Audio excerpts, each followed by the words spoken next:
মক্কাতুল মুকাররমার দিকে রওনা করেছে, হজ্জে বাইতুল্লাহ যাবে। হাজিদের দল মক্কার পথে চলছে, কিন্তু রাস্তার মাঝখানে মরুভূমিতে যায় এক হাজি অসুস্থ হয়ে মরে গেছে। এখন তাকে কবরে রাখতে হবে, তার জন্য কবর খনন করেছে। কিন্তু শুআবুল ঈমানে বর্ণিত কবর খনন করা হয়েছে ঠিক, কিন্তু যখন লাশ নামাবে তখন কবরের ভেতরে নিচের থেকে গর্তের থেকে একটা আজদাহা সাপ বের হয়ে কবরের ভিতরে শুয়ে পড়ছে। হাজিরা ভয় পায় গেছে, লাশ লইয়া দূরে চলে গেছে, আর একটা কবর খনন করেছে। সেই কবরে লাশ নামাবে, দেখে আজদাহা ওইটার ভিতরে এসে শুয়ে পড়ছে। তৃতীয় আর একটা কবর আরো দূরে যায় খনন করেছে, সেখানেও কবর খনন কমপ্লিট। এবার লাশ নামাবে, আর একটা আজদাহা এসে কবরের ভেতরে শুয়ে পড়ছে আগেই। হজের কাফেলা চলছে, পাশের কাফেলাতেই রয়েছেন আব্দুল্লাহ ইবনে আব্বাস রাদিয়াল্লাহু আনহুমা, রাইসুল মুফাসসিরিন সাহাবী।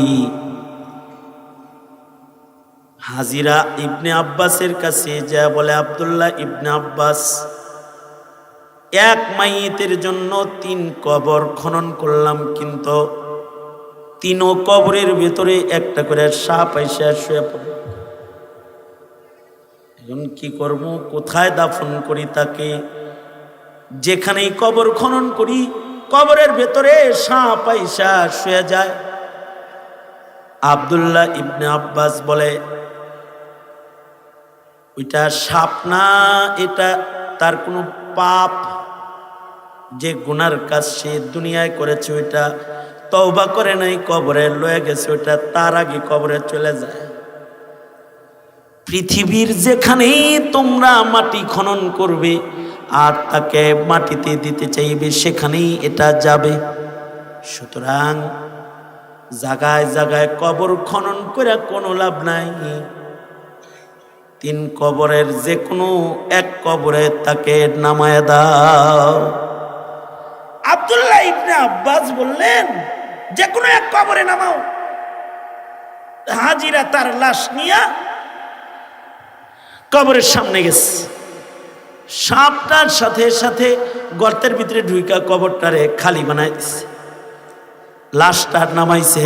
আর মানুষগুলা কবর থেকে উঠার সাথে সাথে গর্তের থেকে সাপটা আবার বাইর হয়ে তাকে পেঁচায় ধরেছে। দ্রুত দাফন সম্পন্ন করে ইবনে আব্বাসের কাছে খবর দিয়েছে। ইবনে আব্বাস বলে, ওটা তার গুনাহ, তার আগে কবরে চলে গেছে। বান্দার ছোট ছোট গুনার কারণে কখনো কখনো আযাব কবরে হয়। ওয়া সালামুন আলা ইবাদিহিল্লাযীনা ইসতাফা, আম্মা বা'দু ফাআউযু বিল্লাহি মিনাশ শাইতানির রাজীম। বিসমিল্লাহির রহমানির রহিম। ثم لتسألن يومئذ عن النعيم.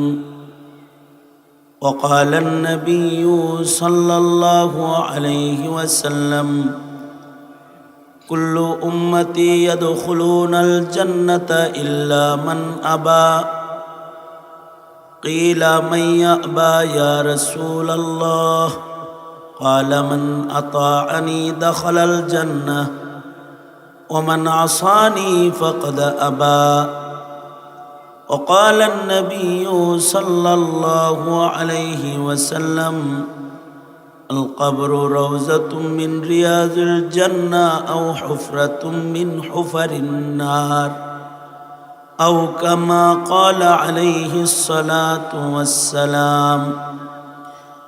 اللهم صل على محمد وعلى آل محمد كما صليت على إبراهيم وعلى آل إبراهيم إنك حميد مجيد اللهم بارك على محمد وعلى آل محمد كما باركت على إبراهيم وعلى آل إبراهيم إنك حميد مجيد মক্কিনগরে আয়োজিত ঐতিহ্যবাহী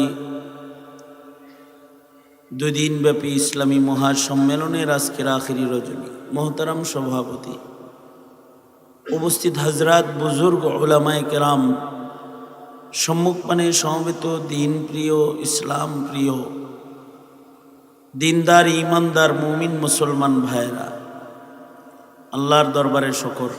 আল্লাহ তাআলা দ্বীনি নসিহতের মাহফিলে, ওলামাদের সোহবতে, জান্নাতের বাগানে আমাদের আসার বসার তৌফিক দান করেছেন। এজন্য কালিমাতুশ শুকর পড়ি, শুকরিয়া আদায় করি আলহামদুলিল্লাহ। হযরত উলামায়ে কেরাম নসিহত করেছেন, আরও করবেন। আমি সূরা তাকাসুরের শেষ আয়াত, দুই জায়গা থেকে হাদিস আপনাদের সামনে পেশ করেছি। এগুলো সামনে করে কিছু কথা। আমাদের তিনটা আলমে পদার্পণ করতে হয়। জন্মের মাধ্যমে এক জায়গায় আসছে, এটা একটা আলম। এই আলমটার নাম হলো আলমে দুনিয়া। আর মৃত্যুর মাধ্যমে আর একটা আলমে আমাদের যাইতে হবে। আমাদের পূর্বে যারা এসেছে তারা আলমে দুনিয়া থেকে আর একটা আলমে গেছে, আমরা ওই আলমের দিকে যাত্রী। আল্লাহ তাআলা ডাক দিলে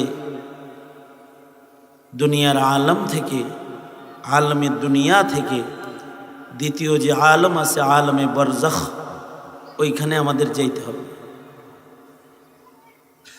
মূল গন্তব্য আলমে আখিরাতে জান্নাত। আলমে দুনিয়াতেও অস্থায়ী, ভিসাটা হলো জন্ম থেকে মৃত্যু। আর আলমে বরজখও অস্থায়ী। এই জগতের ভিসা হলো মৃত্যুর থেকে ইসরাফিলের বাসী। এরপরে যে জগৎটা শুরু হবে আলমে আখিরাত, এটা অনন্ত অসীম, এর কোনো শেষ নাই। আলমে দুনিয়াতে মনের সব আশা পুরা হয় না।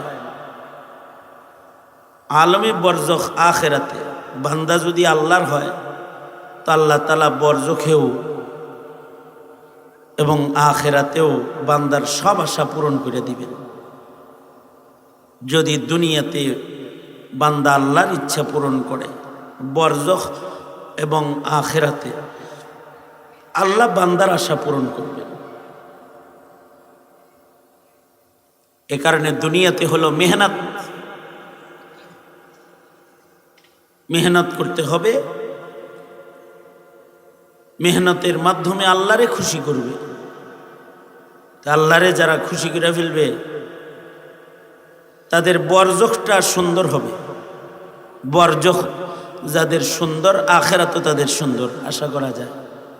কারণ বরজখটা হলো আলমে দুনিয়া আর আলমে আখিরাতের মাঝখানের এক হদ্দে ফাসেলের নাম, যেটাকে মুফতি আজম শফি রহমতুল্লাহ আলাইহি আলমে আখিরাতে যাওয়ার ওয়েটিং রুম হইল আলমে বরজখ, কবরের ঘর। এটা ওয়েটিং রুম। যাত্রী যেমন হয় ওয়েটিং রুম তেমন হয়। যাত্রী যদি ফার্স্ট ক্লাস হয় তার waiting room first class VIP হয়। যাত্রী যদি নর্মাল হয়, তার কাছে যদি সরু সামান না থাকে, তাহলে তার ওয়েটিং ভালো হয় না। এমন জায়গায় বসায় রাখে যেখানে ফ্যানও নাই, বাতাসও নাই, গরম।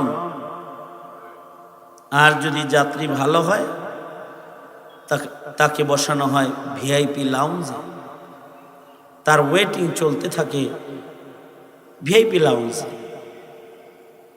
আল্লাহর রাসূল বলেছেন কবর কারোর জন্য ভিআইপি লাউঞ্জ, আবার কারোর জন্য এটাও দোজখের খণ্ড, কারণ সে যাত্রী, দোজখের পথের যাত্রী। এই যে বরজখ অথবা আখিরাত, এইটা আমাদের চোখের সামনে নাই, এইটার উপরেও আমাদের ঈমান আর বিশ্বাস রাখতে হয়। আল্লাহর উপরে যেমন ঈমান আনতে হয়, আলমে বরজখের উপরেও ঈমান আনতে হয়, কবরের জিন্দেগির উপরে ঈমান আনতে হয়, আখিরাতের উপরে ঈমান আনতে হয়। যে ঈমানটা ইলমুল ইয়াকিনের দ্বারাই হাসিল হয়, ইলমের দ্বারাই এই ঈমান ও ইয়াকিন হাসিল হয়, ইলমুল ইয়াকিন বলে ওটাকে। যে কোরআন দিয়া বরজখ জানছে, হাদিস দিয়া বরজখ জানছে, আখিরাত জানছে, ওর উপরে ঈমান আনছে। তবে এক সময় আইনুল ইয়াকিন হবে, যেদিন মৃত্যু হবে সেদিন ওয়াজ নসিহতে শোনা জিনিসটাই চোখে দেখতে পাবে, বরজখ চোখে দেখতে পাবে। যাইতে হবে কবরে, আর তখন নিজের চোখে সেটা দেখবে বান্দা। অথচ এইটা অনেকেই অস্বীকার করছে যে বরজখ নাই, অনেকে অস্বীকার করে কবরের আযাব নাই, কবরে কিছু নাই। কিসের কবর? কবরে মানুষ গেল, পচে গেল, মিশে গেল, মাটির সাথে মিশে গেল, পুনরুত্থান নাই। নাউজুবিল্লাহ। এগুলা অনেকের বক্তব্য থাকে, তারা অনেকে এক আল্লাহ বিশ্বাস করার পরেও এই বিষয়টা বুঝতে অনেকের কষ্ট হয় যে আখিরাতে আবার পুনরুত্থান আছে। ওয়াত্তাকু ইয়াওমান তুরজাউনা ফীহি ইলাল্লাহ, আল্লাহর কাছে যাইতে হবে। এই জিনিসটা আল্লাহর সামনে যে দাঁড়াইতে হইব, এটা বিশ্বাসই করে না তো ভয় পাইব কি? অথবা কবর, কবরের ঘরে যে আযাব আছে বিশ্বাসই করে নাই, তো এটার ঈমান আনবো কি?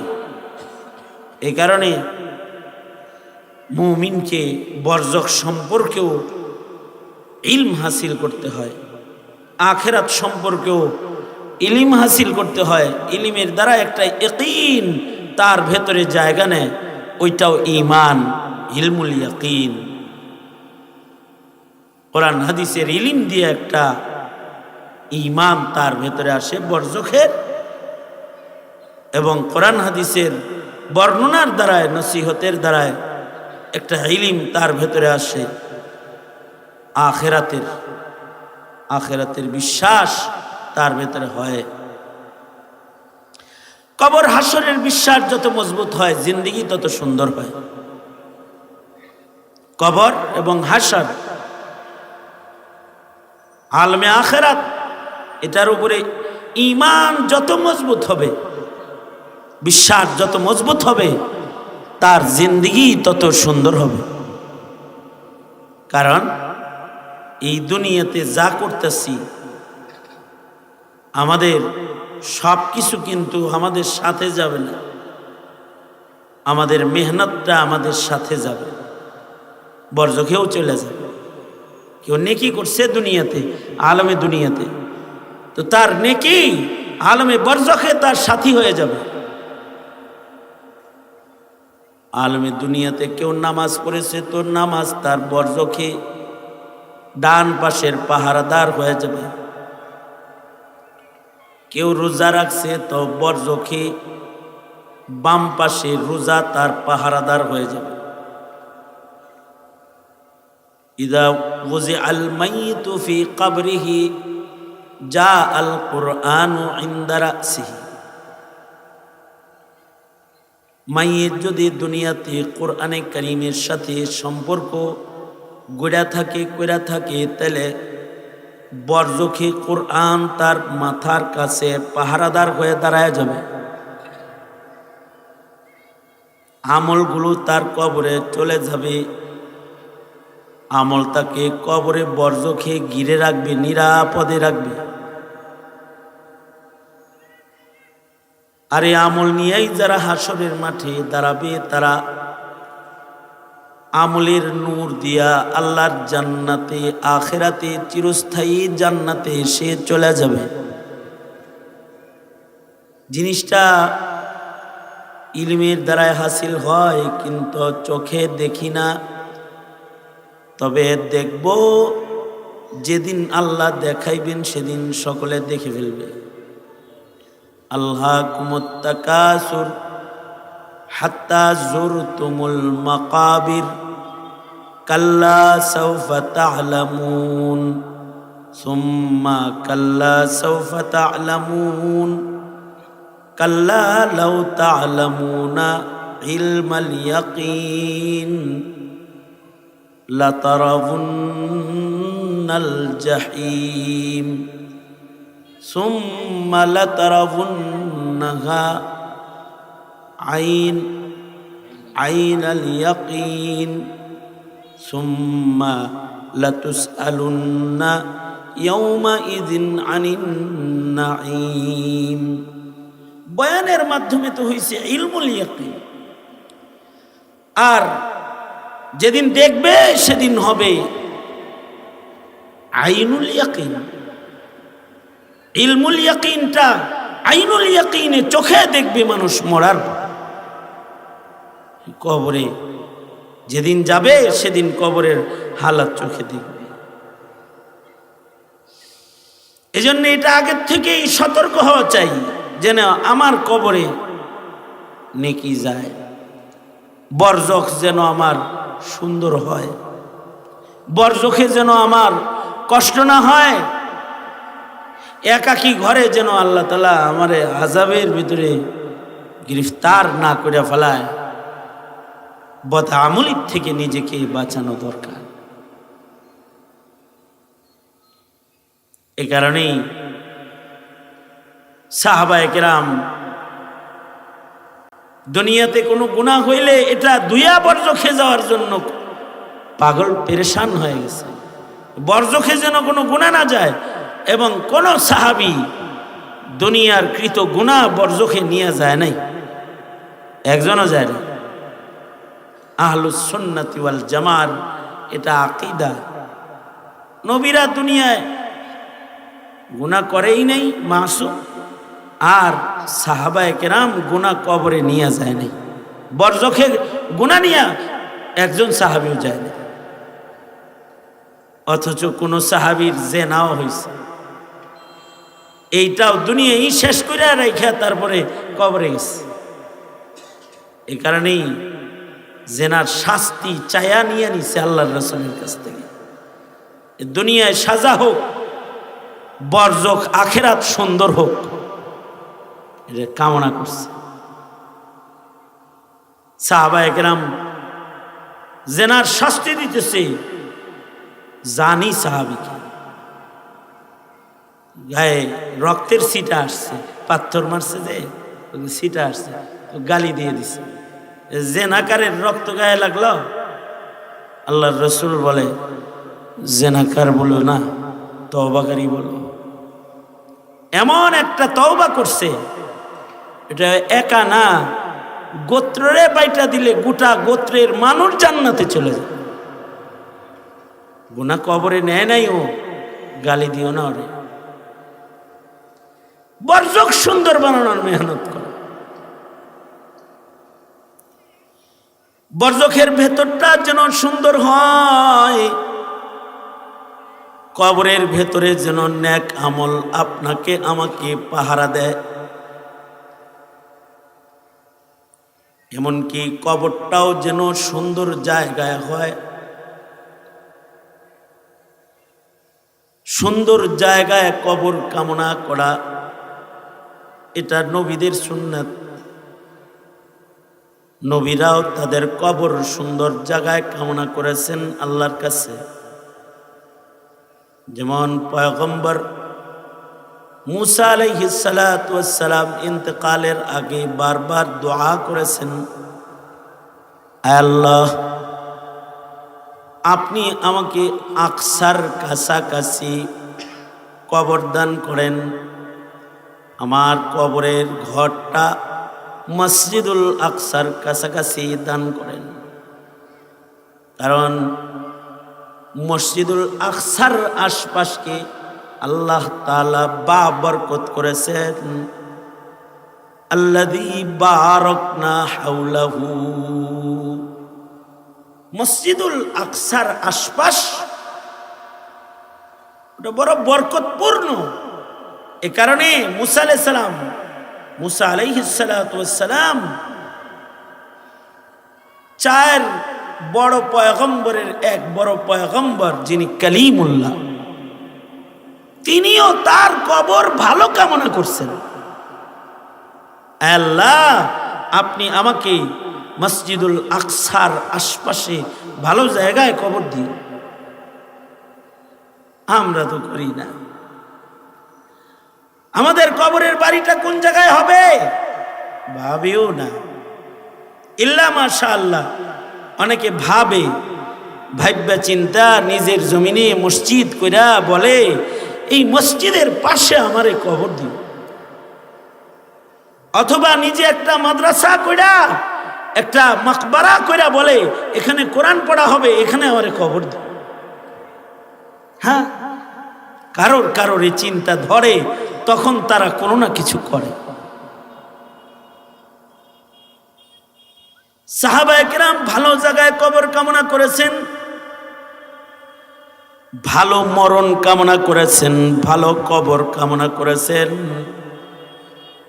আল্লাহর রাসূল ভালো মরণ কামনা করেছেন। আমরা শুধু ভালো হায়াত কামনা করি, কিন্তু ভালো মরণ কামনা করার কথা ভুলে যাই। শান্তি সুখের সুন্দর নেক সুস্থ হায়াত কামনা করতে থাকি, কিন্তু শান্তি সুখের মরণও যে কামনা করতে হয় এটা আমরা ভুলে যাই। অথবা মরার পরে শান্তি সুখের একটা সুন্দর ঘর আল্লাহর কাছে চাইতে হয়, এটা ভুলে যায়। কিন্তু হযরত আসিয়া বলে, আয় আল্লাহ, আপনার কাছে আমাকে একটা ঘর দান করেন। ও আল্লাহ,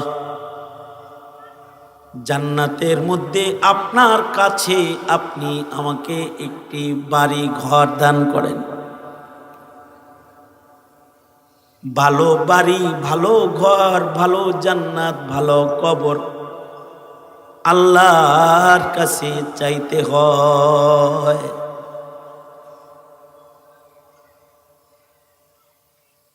দুনিয়ার বাড়ি ঘর খালি চাইলে হয় না, কবরের বাড়িটা সুন্দর চাইতে হয়।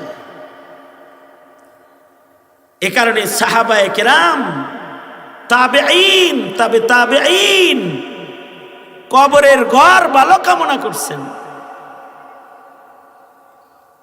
হযরত ওমর সারা জনম দোয়া করতেন, আল্লাহ আমার কবরটা যেন মদিনায় হয়, মদিনায় রাসূলের শহরে যেন হয়।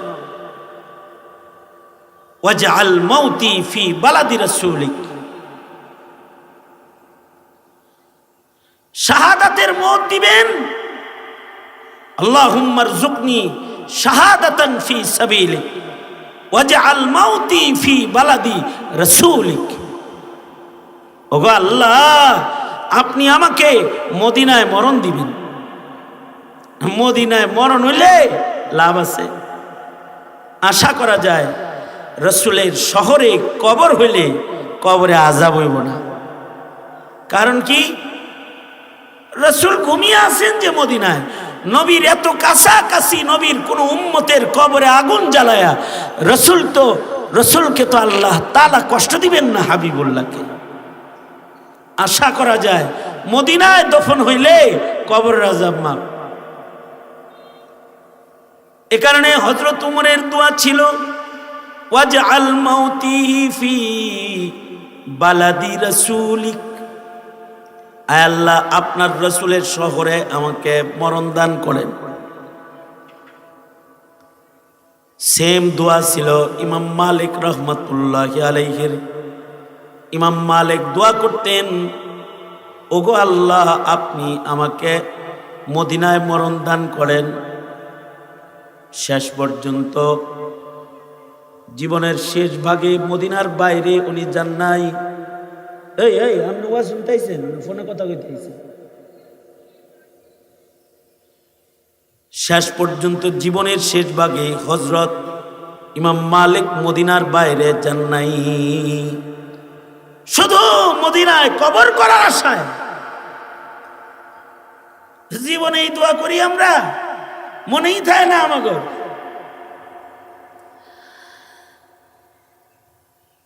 আমাদের মরণটা মদিনায় হোক, এটা আমরা বলতেই পারি না। এই ঈমান আমাদের আসে না, ইল্লা মাশাআল্লাহ আমাদের আব আজদাদ যারা, ময় মুরব্বী যারা, তারা এই দোয়া করে।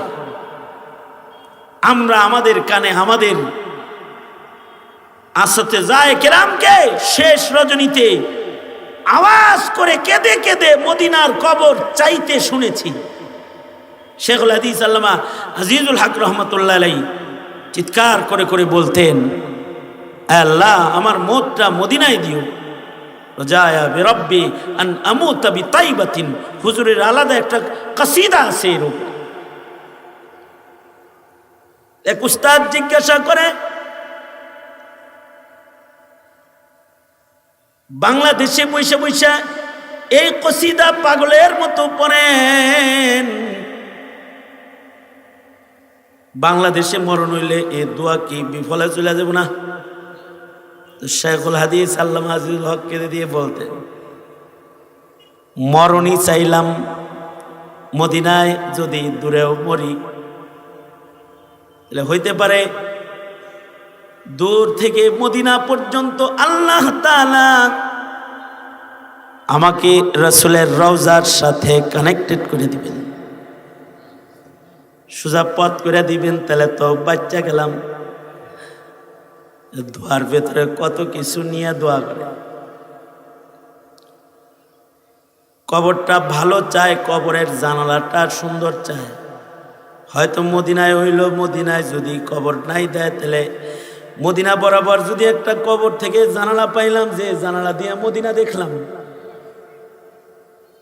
আল্লাহ তাআলা যদি দোয়ার বরকতে আসান করে দেয়, তাহলে তো কবর ঘর থেকে মদিনার দিকে কানেকশন হয়ে যাবে।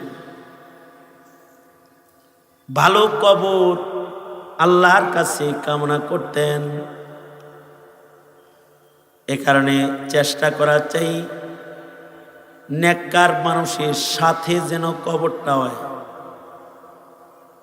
বাড়িটা গুলশানে হইলে এমপি মন্ত্রীর সাথে থাকা যাইব, এটা যেমন একটা ফিকির আছে। বাড়িটা যদি ভিআইপি এরিয়ায় হয়, ভালো মানুষের সাথে বাড়ি হইব, একটা হেডাম আছে। বরজক যাদের নেককার বান্দাদের সাথে হবে, তাদের একটা হেডাম আছে। কারো কবর যদি হাফিজুল কোরআনের কবরের সাথে লাগান না কবর হয়, কারোর কবর যদি হাজি আলেম শহীদ তাদের কবরের সাথে লাগোয়া কবর হয়, এরও একটা দাম আছে। কবরটা যেন নেক মানুষের কবরের সাথে লাগান না হয়। এগুলো মানব জীবনের দোয়ার অংশ। কাসেম নানতুবি রহমতুল্লাহ আলাইহি একবার বসে বসে এই বিষয়ে কথা বলছিলেন।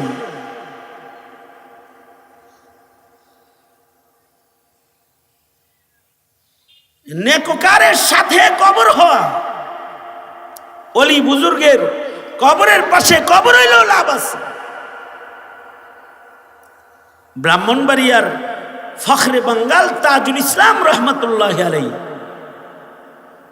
উনি যেদিন ইন্তেকাল করলেন, ওনার ইন্তেকালের খবরটা ছড়ায় গেল, ফখরে বাঙ্গাল তাজুল ইসলাম ইন্তেকাল করেছে। খবরটা শোনার পরে বাজারে এক লোক বৈশা ছিল এক জায়গায়। সে যখন শুনছে ফখরে বাঙ্গাল নাই, ফখরে বাঙ্গাল তাজুল ইসলাম মারা গেছে, এটা শুনছে যখন, উনি সাথে সাথে আহ বলে একটা চিৎকার দিছে, আহ একটা নায়েবে নবী গেল রে। এক আহে ওনার ভিতরে থেকে রুহ বেরিয়ে গেছে। ভালো মানুষের মৃত্যুর খবর শুই না মরে গেছে, তাড়াতাড়ি গোসল দিয়া ফখরে বাঙ্গালের জানাজা যেখানে হচ্ছে ওখানে তার লাশ হয়ে গেছে। এটা কার লাশ আল্লাহ, এটা হলো ফখরে বাঙ্গালের লাশ, আর এটা হলো ফখরে বাঙ্গালের আশেকের লাশ। কারণ মৃত্যুর খবর শুই না আহ বলছে, আর প্রাণ পাখি বাইর হয়ে গেছে গা। ঠিক আছে, আশেক আর মাসুকরে একসাথে জানাজা করে দাও। নেককার মানুষের লোকে মরার কারণে জানাজাটা ভালো হয়েছে। এমনকি দাফনের সময় ফখরে বাঙ্গাল তাজুল ইসলাম রহমতুল্লাহের পাশে কবরে জায়গাও পেয়ে গেছে। পাশাপাশি কবরে দুজনকে রাখা হয়েছে। ভালো মানুষের সাথে একটা কবরের ঘর হইলেও লাভ আছে। এ কারণে আল্লাহর কাছে দোয়া করা, আল্লাহ ভালো মানুষের কবরের সাথে আমার কবরের জায়গাটা করে দিও আল্লাহ।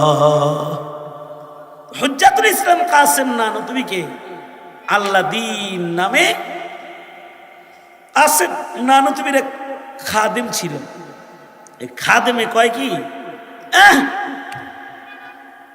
নেককারের লগে কবর হইলে কি লাভ আছে, আমল ভালো লাগবো, আমল কমা কলের যা কথা।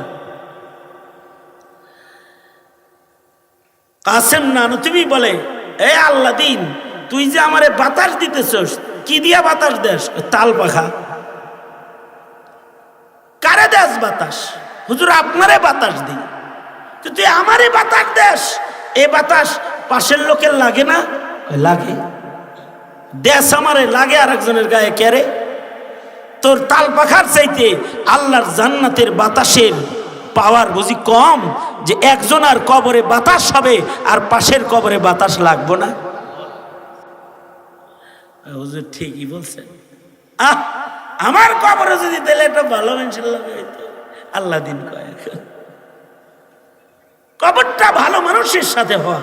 এ কারণেই হযরত উমর হযরত আয়েশার কাছে দরখাস্ত কইরা নিজের কবর রে রাসূলের হুজরার ভিতরে ঢুকাইছে।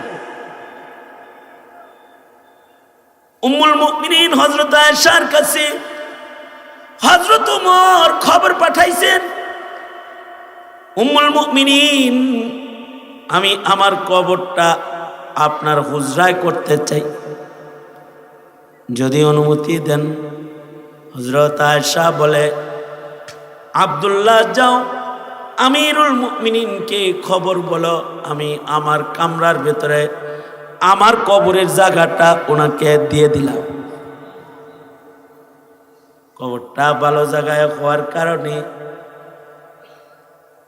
যারা নবীরে সালাম দেয় তারা আবু বকররেও সালাম দেয়, উমররেও সালাম দেয়। নবীর পাশে শোয়ার কারণে সালাম পায়।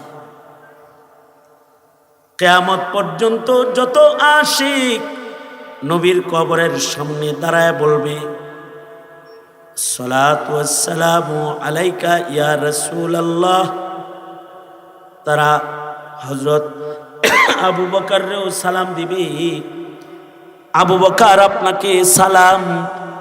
উমরকেও তারা সালাম দিবে, উমর আপনাকেও সালাম।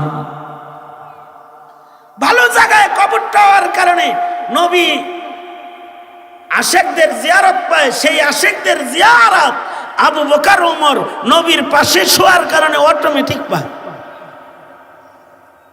এই কবরের জায়গাটা আল্লাহর কাছে সবসময় ভালো চাইবেন, আল্লাহ আমার বরজখটা সুন্দর করে দিও, ও আল্লাহ আমার বরজখটা জান্নাতের বাগান করে দিও।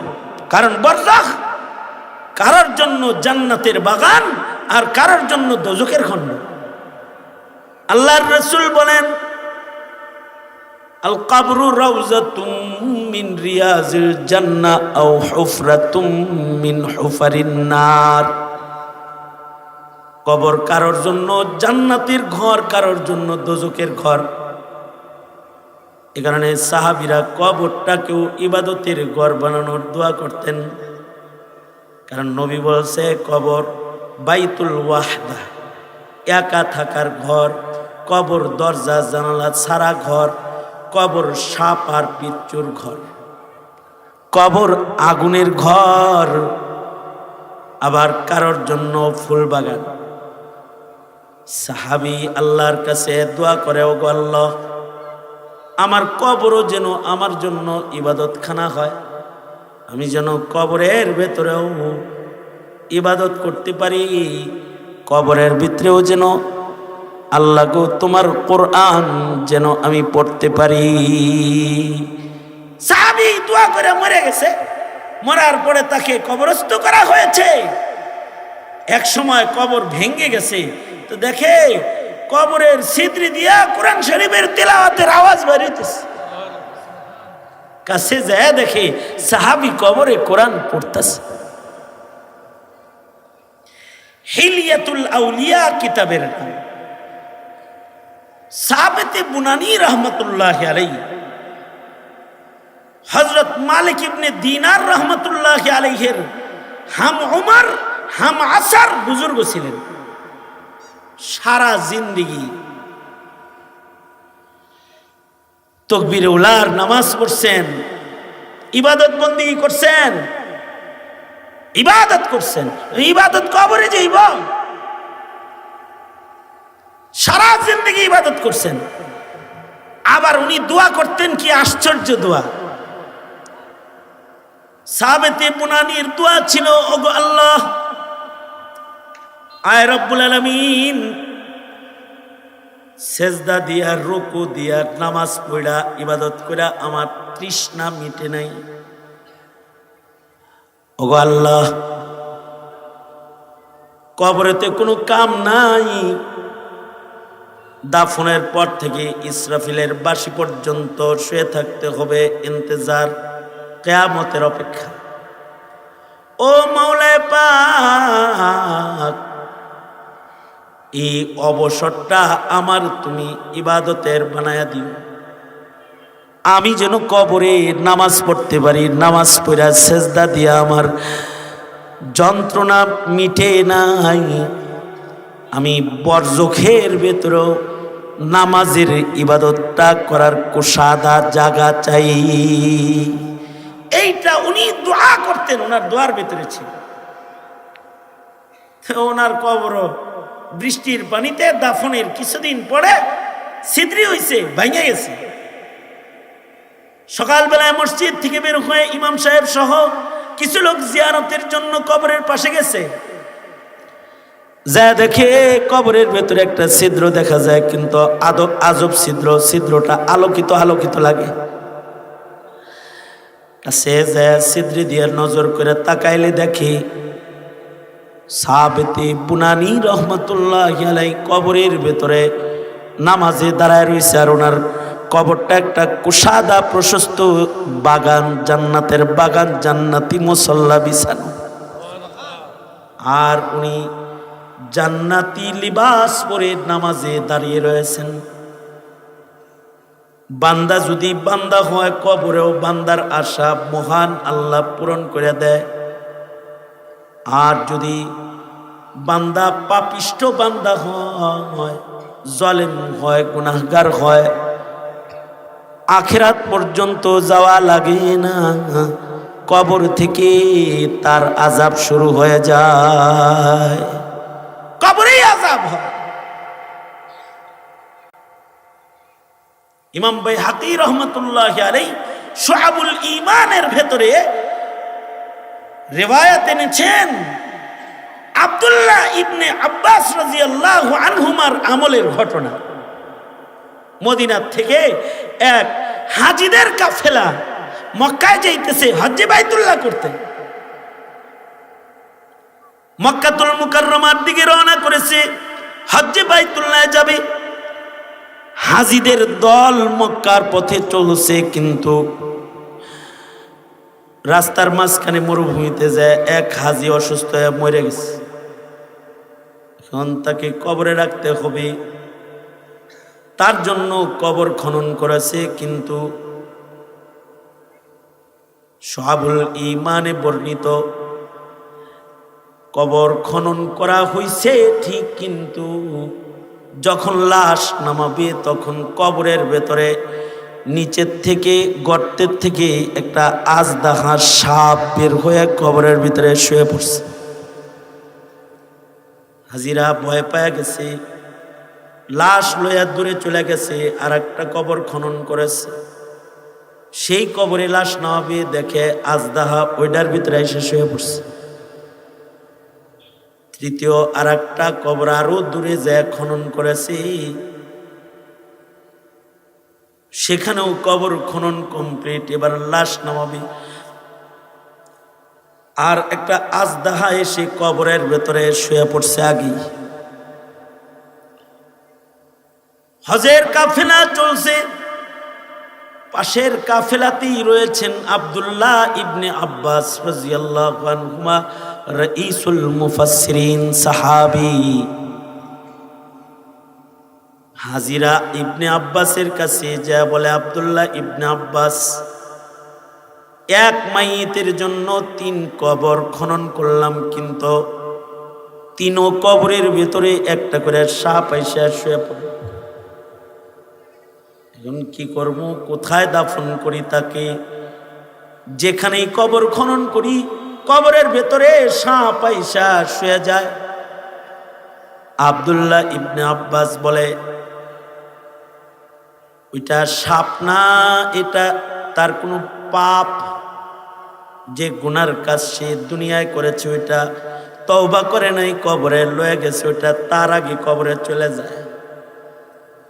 পৃথিবীর যেখানেই তোমরা মাটি খনন করবে আর তাকে মাটিতে দিতে চাইবে, সেখানেই এটা যাবে।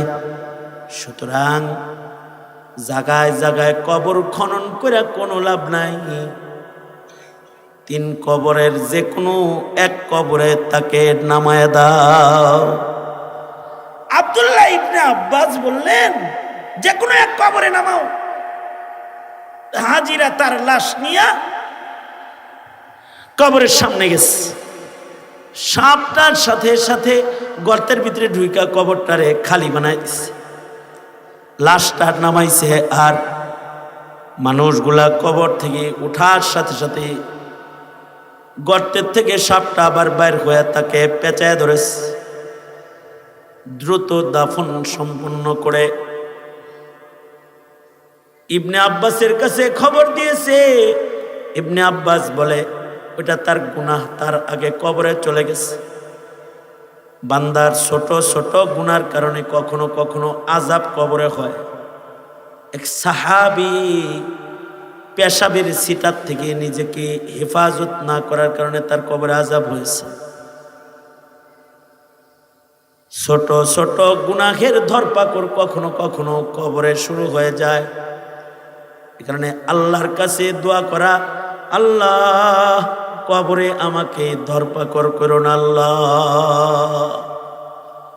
হাজিরা হজ্জে বাইতুল্লাহতে গেছে, হজ থেকে ফেরাতে সে মাইয়িতের বিবির কাছে গেছে, যা বলে, বোন তোমার স্বামীরে কবরে রাখলাম, কবরে সাপ। কারণ কি? কোনো গুনাহ করতো, আমাদেরকে কি একটু শিক্ষার জন্য তার কোনো দোষ থাকলে বলবা? বিবি বলে, আমার স্বামী একজন ধোঁকাবাজ লোক ছিল। সে তরকারির ব্যবসা করত, ভালো তরকারিগুলা উপরে রাখত, মন্দগুলা নিচে রাখা, ভালোগুলা দেখায়া মন্দগুলা একই দরে বেচে দিত। এটা তার নিত্যদিনের ব্যবসা। আমি বারবার বলেছি, এমন ধোঁকাবাজি করে মাল কামাই কেন করো? সে বলে, মাল কামাই করলে এমনি কামাই করতে হয়। তার যে এ গুনাহের ভেতরে তার অটল হালাত, এটার কারণে আল্লাহ তাআলা তাকে শাস্তি দিয়েছে। এই কারণে পাপ যদি কেউ করে আর যদি তার তওবা না হয়, তার পাপ কিন্তু তার কবরে চলে যায়। আর নেকি যা করবে, মজলিসে বসে বসে সুবহানাল্লাহ বলেছে, তওবা করেছে, নসিহা শ্রবণ করেছে, মসজিদে ইবাদত করেছে, জিন্দগির যত বন্দি করবে সকল বন্দিগি বান্দার সাথে কবরে চলে যাবে। এই সকল বন্দিগি লইয়া হাসরের মাঠে দাঁড়াবে। আর নেক আমল ভালো হইলে আলমে আখেরাত তার সুন্দর হয়ে যাবে। যেদিন দুনিয়া সম্পর্কে জিজ্ঞাসা করা হবে, ইবাদত করেছে এটা বলতে পারলে হিসাব যদি ইবাদতের হয়, আর যদি ইবাদত নেকি বেশি হয়, আশা করা যায় চিরদিনের জন্য জান্নাতে ঢুকে পড়বে। খালিদিনা ফিহা লা ইয়াবগুনা আনহা হিওয়ালা। আর জুলুম করা যাইব না, গুনাহ করা যাইব না, মুআমালাত তো খারাপ করা যাইব না। যাদের মুআমালাত খারাপ হয় তাদের কবর খারাপ হয়ে যায়। নিজের আমাল, নিজের আখলাক জাতি লানত করে এমন কোন স্বভাব চরিত্রের হওয়া যাবে না। জাতি যেন দোয়া করে, কবরে যেন ইসালে সব হয়, কবরে যেন ভর্ৎসনা না যায়, এমন স্বভাবের হওয়া যাইব না। পাগড়ি মাথায় দিয়া দাড়ি আর জুব্বা পিন্দা বাইরে মানুষ মারা যাইব না। তাতে মইরা গেলে কবরে লানত যাইব, গালি যাইব, ইসালে সব যাইব না। সুতরাং নিজেদের কবর, নিজেদের বরজাখ এটা যেন সুন্দর হয়, এটার দোয়া করা, চেষ্টা করা, মেহনত করা। কারণ এই হাদ্দে ফাসল বরজাখ যার ভালো, আশা করা যায় তার আখিরাত ভালো। দুনিয়া হলো বরজাখ ও আখিরাতকে বানানোর জায়গা। আল্লাহ তাআলা আমাদের সবাইকে এই আলমে দুনিয়াতে, আলমে বরজাখ আর আলমে আখিরাতকে সুন্দর করার, মেহনত করার তৌফিক আল্লাহ আমাদের সবাইরে দান করুন। আমিন। ওয়া আখিরু দাওয়ানা আলহামদুলিল্লাহি রাব্বিল আলামিন। আসসালামু আলাইকুম।